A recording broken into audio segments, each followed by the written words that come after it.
Hey, what's up, everybody? This is your boy Kenny, and this is the Haves and the Have-Nots, Season 6, Episode 3, and the name of this episode is Undercover Vice.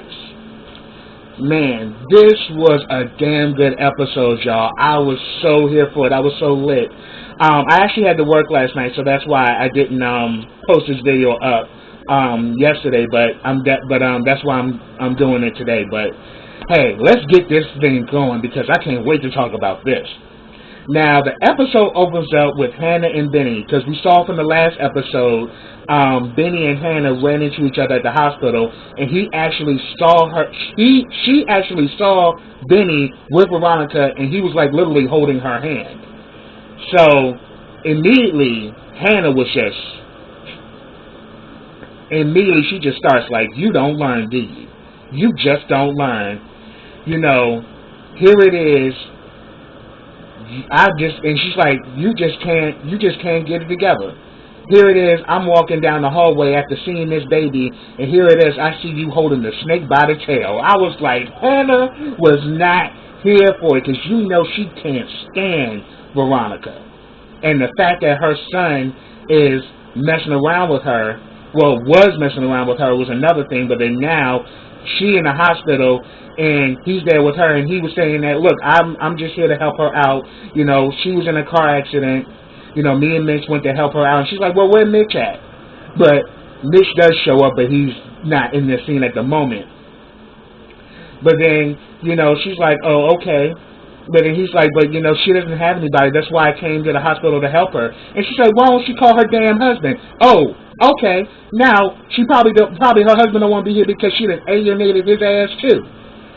So, and like, and then she's saying that, look, this woman is dangerous. She's like, are you still sleeping with her? And he's like, no, I'm not sleeping with her. But, he wants to know why she's there. She said, I had to come here to the morgue to get little Quincy's things. And there was a letter, and I think it was the letter that is the thing that made Hannah very emotional. She gives the letter to Benny. Benny reads it, and he was saying that, you know, and he pretty much says in his letter that he wants mommy and grandma to stop fighting, and he wants mommy to come home and love him the way that he loves her. So that's what broke Hannah down, and he says that he wants mommy to be a better person. So she asks Benny, where is Candace? And he says that she's at a hotel. And he was like, well, take me to her. And she's like, well, she's at the Artesian, and I don't think it's a good idea you go over there. And she's like, what do you mean it's not a good idea? She's like, because she's in a bad mood right now. And Hannah was like, when is she not in a bad mood? She needs to go over. She needs to I need to go over there and give this to her, you know. But he's saying that, you know, it's in a good place and everything, and you know, and like she you know, pretty much, you know, she's demanding that Benny take her to her, and he's saying that, you know, he doesn't want to get involved, you know, y'all upset and everything like that. She's like, yeah, I'm just as upset, you know, and at the end of the day, she needs to know this. So I need to give this to her. But then, like, Benny goes again talking about, you know, Veronica saying that, you know, look, you know, because Hannah pretty much tells Benny that him messing with Veronica, he's in a world of trouble. And he's like, and she says that, look, I just buried that baby. I am not burying you too. If only you knew, Hannah, this fool that is trying to make a deal with the Malones, which could end him being dead, buried, and stinking somewhere, because the Malones don't play. But Benny begins to say that, you know, he needs to be nice with Veronica because she can help him, and, you know.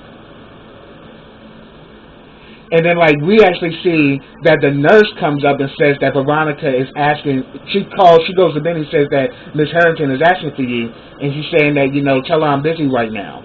And she's like, why is she asking for you, Benny? Don't she got a husband? Why don't she ask for him? Oh, he probably don't want to be around her ass either. So So she pretty much lets him know, you better tell me where Candace is.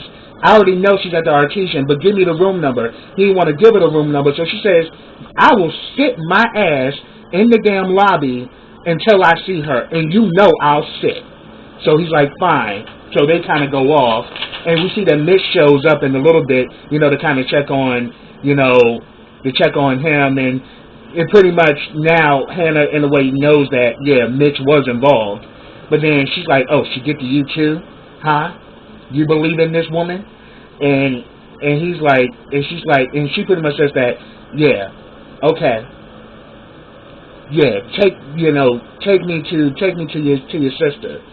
And they pretty much go off, and he tells Mitch that he'll catch up with him later. Then we see Candace at the bar, and we see, a guy comes up, this really demure-looking guy. The guy that I'm talking about, I actually saw him on a few episodes of Living Single back in the day, and he's also been in a lot of stuff. He actually aged very well too. He's fine. He's just older, attractive, guy, and he offers to buy Candace a drink. Candace pretty much, is working this guy, and he's loving, her swag, her toughness, her beauty. He's loving all of it, and she is just playing it. She's just like, so pretty much he was saying that, so pretty much she gets a vodka tonic, he gets, a scotch neat, and she's saying so pretty much they start flirting with each other, and this shit is really this shit's gonna take a life on its own, and I'm gonna get to that between the two of them. So they go back and forth and everything, and she pretty much says that time is money, what's good, and she's saying, so he's saying that, so pretty much she's offering like, yeah, you come up with the right green, I got you. And then she asks him, what does he do? He says he's a truck driver. She's like, oh, you definitely can't afford me on your salary. Like, Candace is a damn mess. And he's like, no, I'm just joking. He says, so what is it that you do? He's like, why does that matter? Because she said, because I asked you. And she says, well, why should I tell you that? And he said, because I have what I have makes men very happy. So pretty much she says that, so then it gets to the point that, so what I want you to do is come to room 3031 and tell your wife you won't be available tonight. And he says, well, how will you know I'm married? She says, because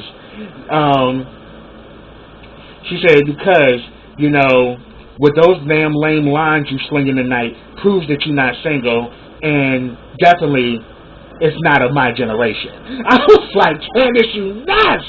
But I was so here for it though. So she's like, yeah, come to room 3031 and come on your knees.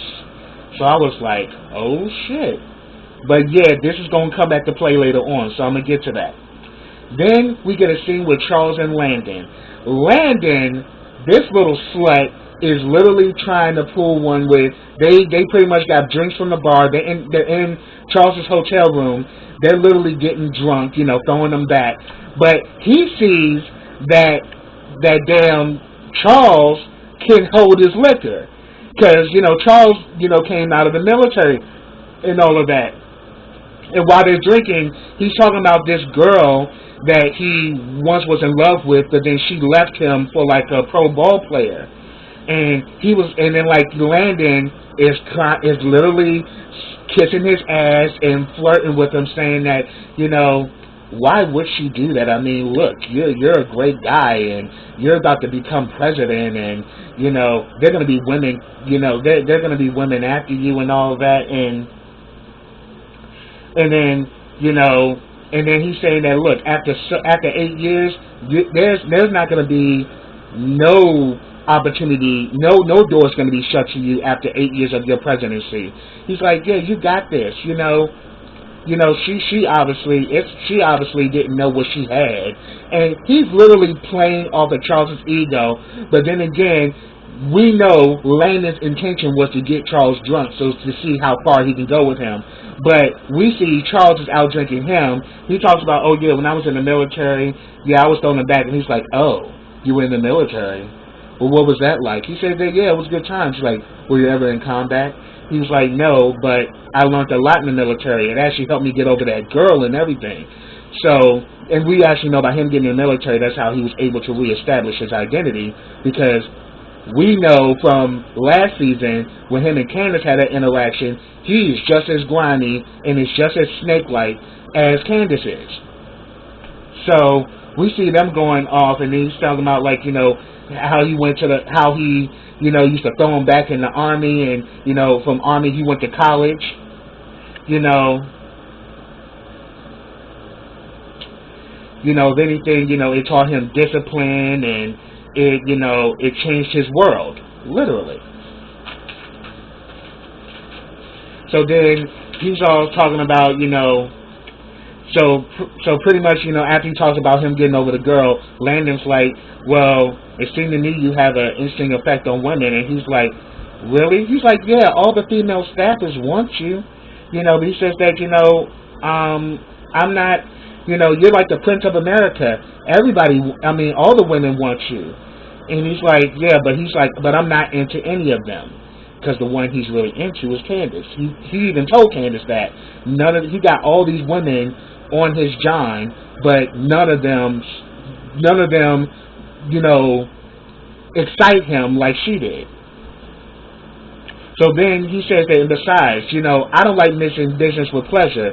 And he was like, well, and then Landon, being the slut that Landon is like, well, sometimes it's okay. And he's like, no, not never. He's like, well, sometimes it's sometimes it's okay to bend the rules a little bit. And then all of a sudden Charles is like, well, I better not hear about you messing around with none of these girls on the staff. He's like, oh, believe me, you won't. Excuse me, y'all. Well, I was like, Landon is a little slut. It is so funny. So all of a sudden, he pretty much says that he pretty much was about to take the tray out because, he was saying that, he got to get up in the morning. And, he was going to take the tray, and Landon was, and Charles was like, no, you can leave the tray. He's like, oh, no, they're going to be here in the morning, so I don't want this here. So I'll take out the tray, whatever. And tell me why the hell Charles is getting undressed to get in bed, and he's like, lightweight Landon. I'm like, Landon thought she was going to drink you under the table, and she was going to get that meat. She wasn't anticipating that Landon was getting real drunk, and he was getting woozy, and then all of a sudden, we see Charles is getting undressed to get in bed, and Landon is just sitting there just like,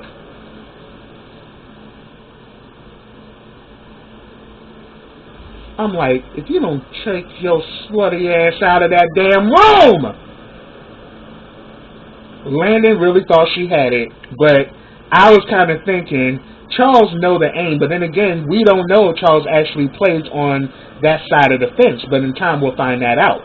But if anything, Charles just kind of let it be known, no bitch, you're not going to run this. I am. So, that was funny. Then, we see that George, goes to the prison to talk to Jeffrey. George is the DA that's trying to, investigate, who's trying to build a case on Jennifer Sallerson. So he pretty much takes him in the room, and, Jeffrey already tells him that, look, I'm not talking to you without my lawyer and all that. And he's like, I'm just kind of wondering, why is it that your mother would just hand you over to me like a tossed salad, like it was nothing, And then he pretty much says that, my mother's not my lawyer. David Harrington, my father, is my attorney, and until he gets here, I'm not speaking to you. So he says, so you mean to tell me your mom lied? then he starts talking about Jennifer Salison. And again, he's saying, I want my lawyer. But George is going at it. He's like, what about Judge Boucher? I mean, from the courtroom, it seems you know her husband pretty well. And then also, do you know that your mother was in an accident? He's like, no. He's like, yeah, the car flipped over. And your fiance was in the car with her. Does your fiance know you're having an affair with the judge's husband? So he's just really trying to get at Jeffrey emotionally, and you can tell Jeffrey is getting really bothered by his bullshit. But then, does she know that you're gay and that you're living a lie? And again, he says, I'm not talking unless my lawyer's here. So he says, okay, you can take him back to his cell. You'll be seeing me again. I'm like, George ain't going to be happy that somebody beat his ass. I mean, he going to end up dead, buried, and stinking like Jennifer Salison by the end of this shit. Because he's not letting it go. Then we get a scene with David and Erica. They had like this little, dinner, they had this little picnic dinner inside this empty-ass mansion, and he's saying that, she's like, oh yeah, dinner on the floor is great. She's like, yeah. But then he said that, yeah, but maybe you can stay here and help me decorate. Won't you live with me? And he says that, what if, we spend time with each other, but then you realize that we're not compatible. And he says that, oh no, we're past that. And then she says that, my ex, he knows my sister or whatever. And he's saying that, well, you don't have to deal with that anymore. Just stay with me. He's like, I'm offering. And she finally agrees to. And then they cheers and all of that. And then she's like, oh my God, there's a policeman at the door. And we see it's actually Justin. So he actually goes to talk to Justin. Justin lets him know that I've been trying to call you. It's about your son. And he's like, what's going on with my son? What's going on? Because, David loves his boy. But then he says that, your son's in jail. Your wife had him arrested. Arrested for what? And Justin tells him for the murder of Quincy Maxwell. And he's down at the county. So he's like, oh, okay, I'm gonna go take care of this. So then we see Erica is shook and literally hiding, and we know she's hiding because she's thinking that, Candace donned her out to the cops or whatever. So she's shook, and then she tells him that my ex was a police officer, and, he knows my sister and all of this stuff, But then but then she's like, well, why was he here? And she said, and so I'm like, it actually played very well for Erica's ass. But then he says, oh no, he wasn't here for that. He was here to let me know that something is going on with my son. I have to go, but stay here. The keys are here and everything. Just stay here and I'll be back. So all of a sudden afterwards, David calls Veronica and was like, answer your damn phone, Veronica. You have gone too far. Answer your damn phone. And I'm like, ooh. I'm like, yeah, this definitely rubbed him the wrong way. You done now had Jeffrey arrested. Because she is so adamant that she going to make him straight. She'll do any and everything to prevent him from being gay. So while David is leaving, we see that Justin is still in his car. And the phone rings. We come to find out Justin, because we actually know that he actually had Jeffrey's phone, and Jeffrey told him to call him from my phone. He'll answer it.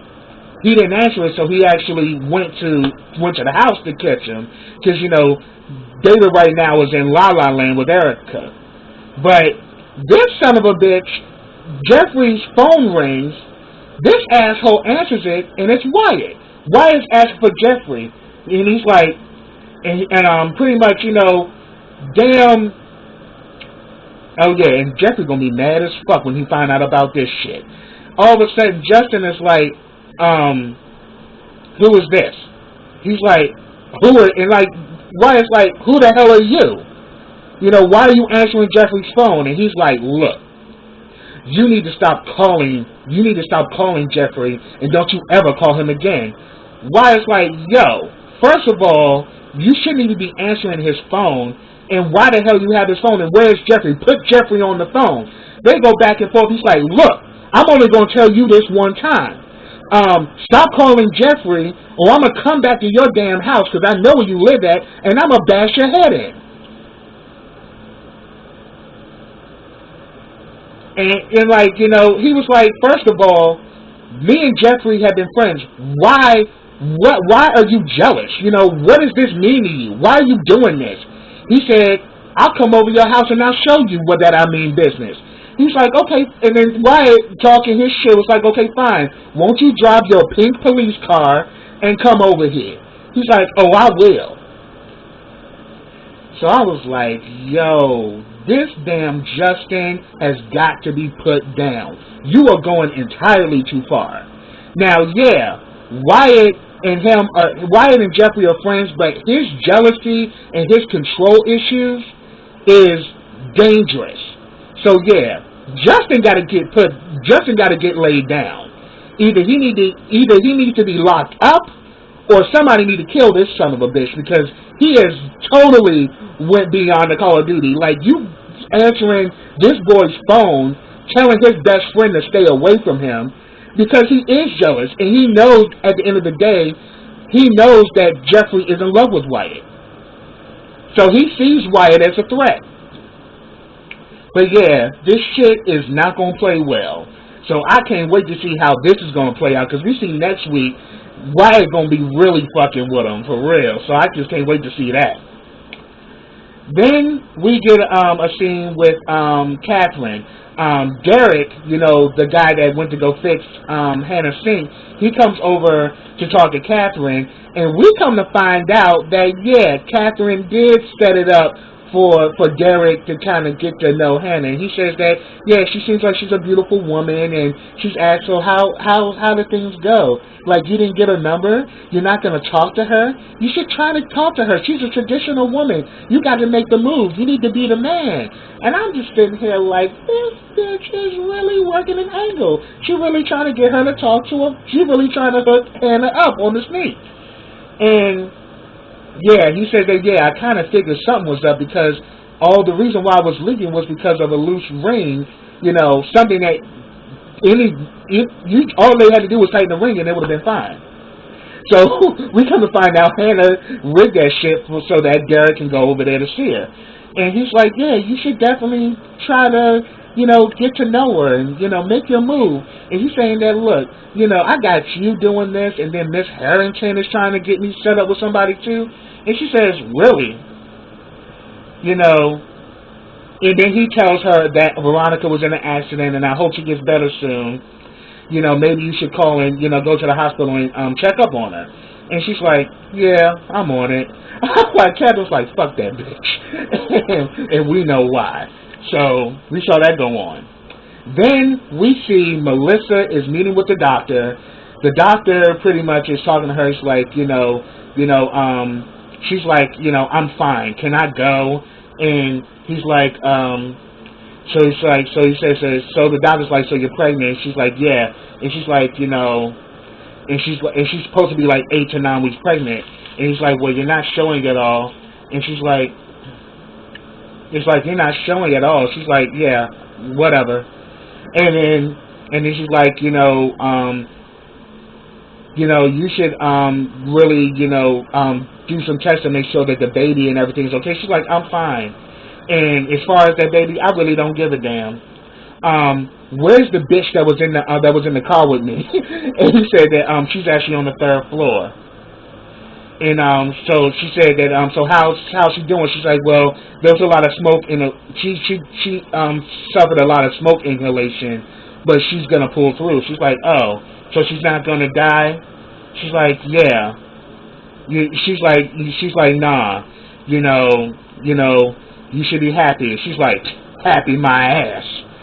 So then we see Veronica. We see that Melissa goes to Veronica's room.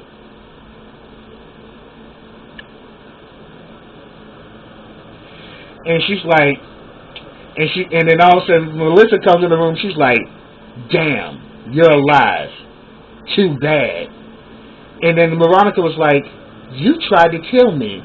You took over the hand of the wheel. You tried to kill me." She's like, "Oh no, I tried to kill us." And then like Veronica's like, "You crazy as hell." And Melissa's like, "That makes two of us." And she's like, "I'm no longer taking care of your mother." She's like, "I don't give a damn." She's like, "Yeah, I'm going to let her know, and she's going to get you in line." She's like, "Get me in line? Don't you get it? I'm a crazy-ass girl. I have a rebellious streak. So, I don't care." And then she's like, "First of all, my father died, and blah, blah, blah. Like, I'm mad at everybody. I don't give a fuck about any of this." And she's saying, and then Veronica's like, "What do you want me to do about it? People die." And she's like, "You don't think that I feel some kind of way?" I wasn't even able to say goodbye to my father, because she loved her dad. I mean, probably her dad was probably the only sane one in that family. So pretty much she lets her know, you. So pretty much like, give me some money. So she literally goes in Veronica's purse and gets money out and everything, and pretty much tells her that you need to remember. She's like, "Bitch, because like Veronica was like, "Bitch, you done lost your mind." She's like, I'm carrying your grandchild, remember?" So, so yeah, this is how the way it's going down, bitch, and ran the fuck up out of there. Then we see that Veronica calls, a judge and says that she wants her committed because she's unstable, and I need to have her committed. Then she's like, "You dumb bitch." I'm like, see, Veronica ain't learned jack shit. She's still gonna be the same vile, mean bitch as she's always been. She's like, "Oh, dumb bitch." She don't even know that she done got set up. She done played her damn self. Dumbass. I was like, Veronica ain't learned jack shit. And I was so here for it. I was loving the fact that Melissa came in there and told her off, like, "I ain't scared of you. I don't give a fuck. I'm stealing your money. I'm carrying your grandchild, and I got a card to play, and you not gonna fuck with me." But then again, we know how messy Veronica is, and Veronica, sure enough, done spent the shit in her favor. Then we get a scene where Candace is at the bar, and she talks to Rocky. And we actually see that Candace knows that they're running a prostitution ring.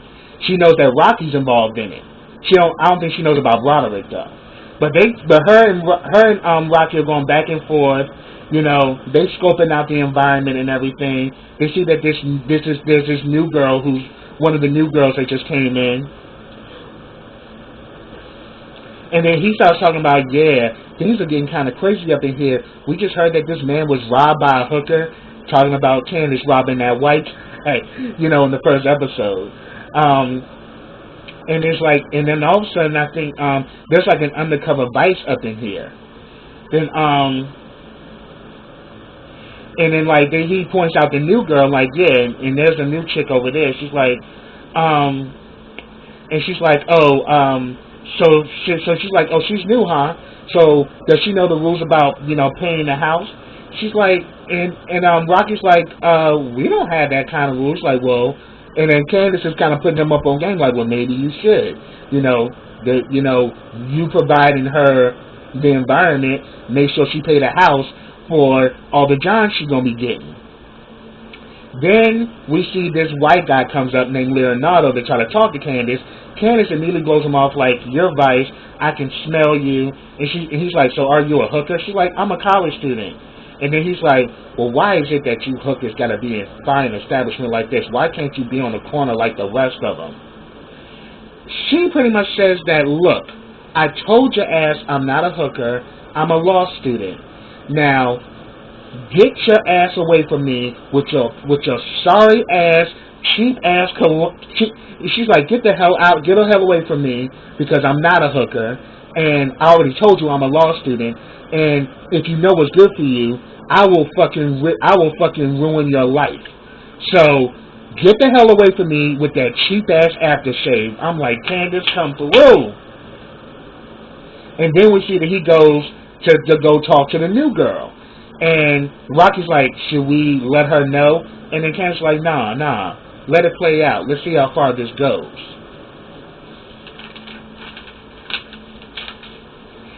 Then we actually see that George and that girl Sarah, that's the woman that Jim Cryer noticed on the television, they're sitting down talking about, Jennifer Salison's case. He's talking about, okay, we got Jennifer Salison's dead body saying Cryer victim. Wyatt makes a confession to her, pretty much Wyatt, makes a confession to her. Jeffrey, about, pretty much about,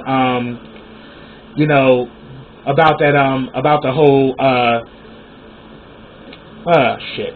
I'm sorry. Well, pretty much, he's saying that Wyatt was actually got immunity to testify against his family.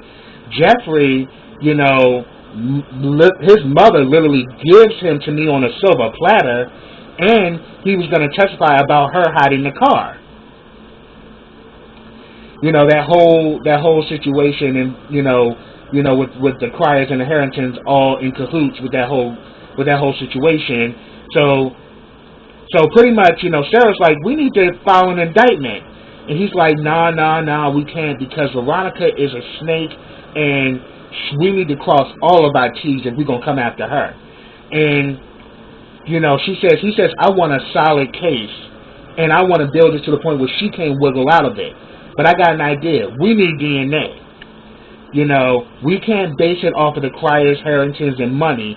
We need some solid DNA. We need something solid. So afterwards, Sarah leaves the office to actually get cornered by Oscar. Oscar puts the phone to us like, there's somebody who wants to talk to you. She's like, hello, and he's like, well, hello, sweetheart. It's Jim's sneaky ass, and Jim's still on his shit. And he's like, she's like, you know who this is? And she's like, no. She's like, I think you do. Meet me at the Artesian Hotel, room 3009. She's like, I don't think I can. He's like, oh, I think he will. So I suggest you get your pretty little ass over here. And then all of a sudden, Oscar's like, yeah, I think you better go if I were you. I was like, oh, shit. So he got something on Sarah. And, they got the whole system rigged. So we're going to see how this is going to play out. Then we actually see that Benny brings Hannah to Candace's room. They go back and forth, she's like, I don't want to hear anything she has to say. She gives her the letter that little Quincy had.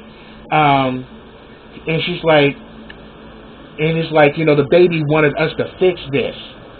And she's like, you let them kill my son.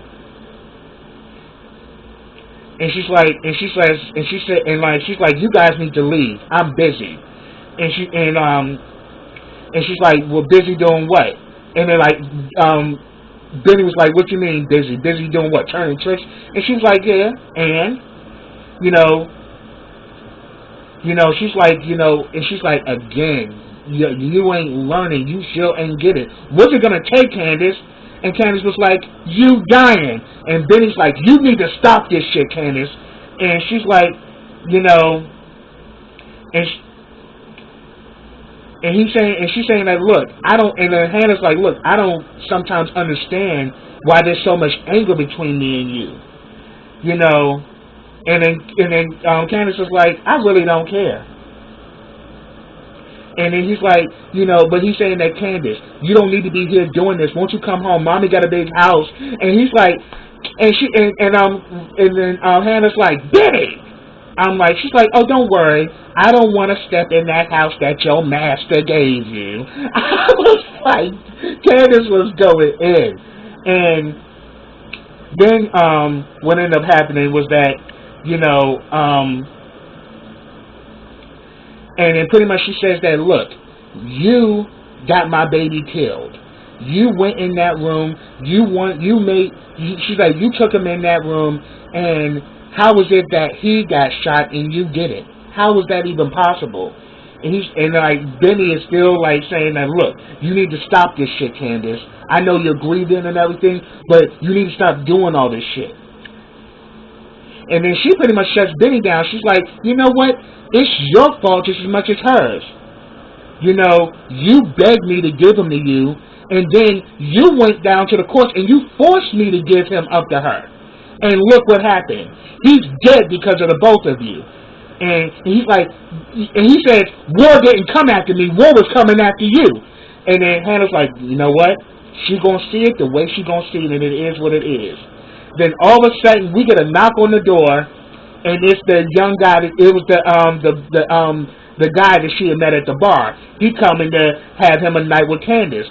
So all of a sudden, you know, she's trying to put them out, and like, you know, he's saying, I can leave. She's like, oh no, you're staying. They are leaving. And then Candace, and then like Hannah, and then it's like, oh no, we're not going anywhere. We're not going to let you do this, Candace. So the guy is caught in the middle of it, and he's kind of like, what the hell is this? And she's like, oh, so you going? So she's like, look, I got work to do, and all of that. And then Hannah's like, you ain't sleeping with that man. And she's like, oh, really? Why not? She says, because he's your father. I hollered. I was like, ah!